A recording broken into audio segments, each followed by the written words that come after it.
To my YouTube channel Q&A all doubts and answers. आज हम discuss करने जा रहे हैं आप लोगों के साथ इंडियन कॉन्स्टिट्यूशन के सारे आर्टिकल, पार्ट एंड शेड्यूल। सारे आर्टिकल के अंदर के कौन कौन से टॉपिक आते हैं ये हम आज आप लोगों के साथ डिस्कस करने जा रहे हैं। तो चलिए शुरू करते हैं आज की वीडियो बिना टाइम गवाए। दोस्तों, आप लोग अगर चैनल पे नए हो तो चैनल को सब्सक्राइब कर लीजिए और बेल आइकन को प्रेस कीजिए नए नए टॉपिक मेरे साथ डिस्कस करने के लिए। तो चलिए शुरू करते हैं आज की टॉपिक, इंडियन कॉन्स्टिट्यूशन के सारे पार्ट, आर्टिकल और इसका क्या क्या प्रोविज़न है। तो देखते हैं। पार्ट वन आ गया आपका आर्टिकल 1 से लेके 4 तक, और इसके अंदर अंतर्भुक्त किया गया है the union and it's territory. फिर आ गया पार्ट टू में है आपका आर्टिकल 5 to 11। इसमें आपका दिया गया है सिटीजनशिप के बारे में। फिर पार्ट थ्री आर्टिकल 12 to 35। इसमें है आपके सारे फंडामेंटल राइट्स। फिर पार्ट फोर आ गया 36 to 51। ये है directive principle of state policies. इसके ऊपर मैंने एक वीडियो ऑलरेडी आप लोगों को दिया है। इसके सारे इंपॉर्टेंट क्वेश्चंस और प्रीवियस एग्जाम से रिलेटेड क्वेश्चंस आप लोगों के दिया है। तो फिर आ गया पार्ट 4A में आ गया आर्टिकल 51A और इसके अंदर है आपके सारे फंडामेंटल ड्यूटीज़ से रिलेटेड भी एक वीडियो मैंने आप लोगों को अपलोड किया है। आप लोग चैनल पर जाइए और देखिए उस वीडियो को। फिर आ गया पार्ट फाइव है आर्टिकल 52 to 151। इसमें उल्लेख किया गया है द यूनियन। फिर पार्ट सिक्स है 152 to 237। इसमें उल्लेख किया गया है द स्टेट्स। एंड फिर आ गया पार्ट सेवन में है आपका 238 आर्टिकल नंबर 238 पार्ट 7 के अंदर आता है, और इसमें दिया गया है the states in part B of the first schedule. फिर आ गया पार्ट एट आता है आपका आर्टिकल 239 to 242, जिसमें उल्लेख किया गया है द यूनियन टेरिटरीज। एक बार फिर से आप लोग ये सारे आर्टिकल देख लीजिए। फिर आते हैं पार्ट नाइन आ गया आपका 243 से लेके 243O, जिसमें द पंचायती राज से रिलेटेड सारे इन सारे आर्टिकल के अंदर पंचायत के बारे में उल्लेख किया गया है। फिर आ गया पार्टिकल 9A। पार्ट 9A जो आर्टिकल आता है 243P से लेके 243ZG तक, जिसमें उल्लेख किया गया है द म्यूनिसिपलिटीज़। इसमें आ गया पंचायत और इसमें आ गया म्यूनिसिपलिटीज़। तो ये आ गया रूरल और ये ग्राम से रिलेटेड और ये टाउन से रिलेटेड। फिर आ गया पार्ट 9B में उल्लेख है आर्टिकल 243ZH से लेके 243ZT, जिसमें उल्लेख है द कोऑपरेटिव सोसाइटीज़ के बारे में। फिर आ गया पार्ट 10 आर्टिकल 244 से लेके 244A तक, जिसमें the scheduled and tribal areas के बारे में उल्लेख किया गया है।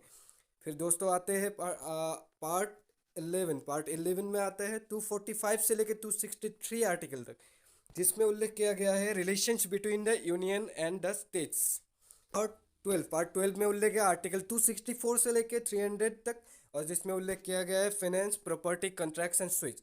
फिर आते हैं पार्ट 13 में आर्टिकल आता है 301 से लेकर 307 तक, जिसमें आपका उल्लेख किया गया है trade, commerce and intercourse with in the territory of India. फिर आते हैं दोस्तों आपके आर्टिकल 14 दिया गया है पार्ट 14 दिया गया आपका आर्टिकल 308 से लेकर 323 तक, जिसमें उल्लेख किया गया है services under the union and the states. सारे गवर्नमेंट सर्विसेज ऑफ यूपीएससी वगैरह जो एग्जाम कंडक्ट होते हैं ये सारे पार्ट 14 के अंदर आ गया। फिर पार्ट 14A में उल्लेख है आर्टिकल 323A से लेके 323B तक, जिसमें उल्लेख है ट्रिब्यूनल्स।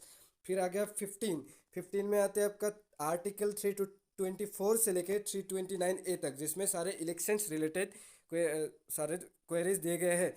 फिर आ गया आपका 16 आपका आर्टिकल 330 से लेकर 342 तक, जिसमें सारे special provisions relating to certain classes. फिर आते हैं आपका आर्टिकल 17 आ गया आपका 343 से लेकर 351 तक, जिसमें है सारे ऑफिशियल लैंग्वेजेस। 22 ऑफिशियल लैंग्वेज जो है इसमें उल्लेख किया गया है आपका। फिर आ गया आर्टिकल 18 आर्टिकल 352 से लेकर 360 तक, जिसमें इमरजेंसी प्रोविज़न के बारे में उल्लेख किया गया है। आर्टिकल आपका 19 हो गया, पार्ट 19 हो गया मिसलेनियस, जो 361 से लेकर 367 तक है। फिर पार्ट 20 आ गया आपका 368 आर्टिकल आता है पार्ट 20 के अंदर, जिसमें अमेंडमेंट ऑफ द कॉन्स्टिट्यूशन का उल्लेख किया गया है। ये आपका इम्पोर्टेंट है। फिर आ गया आपका पार्ट 21 में आता है आर्टिकल 369 से लेकर 392 तक, जिसमें उल्लेख किया गया है temporary transitional and special provisions. फिर पार्ट 22 जिसमें आता है आर्टिकल 393 से लेकर 395 तक, जिसमें उल्लेख किया गया है short title commencement authoritative text in Hindi and repeals. फिर आ गया आर्टिकल 41, 42, 43, 43 है, 43 भी जो है इसको एक एक करके डिस्क्राइब कर किया गया है, तो सारे आप लोग एक बार देख लीजिए। आर्टिकल 41 है right to work to education and to public assistance in certain cases. Article 42 हो गया provision for just and human condition of work and maternity relief. फिर आर्टिकल 43 हो गया living wage etcetera for workers.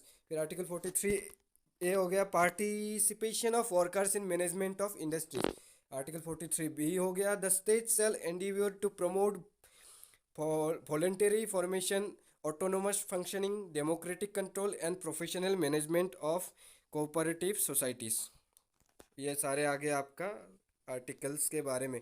तो आज के video में बस इतना ही था। सारे आर्टिकल्स के बारे में मैंने आप लोगों को बता दिया। सारे आर्टिकल कौन से पार्ट के अंदर आते हैं और इसके अंदर क्या क्या उल्लेख होते हैं, सारे एक बार आप लोग रिवीजन कर लीजिए। वीडियो को पॉज करके देखिए, अगर कोई बात समझ में नहीं आया तो ठीक है। मिलते हैं दूसरे वीडियो में, तब तक के लिए जय हिंद, वंदे मातरम, अलविदा।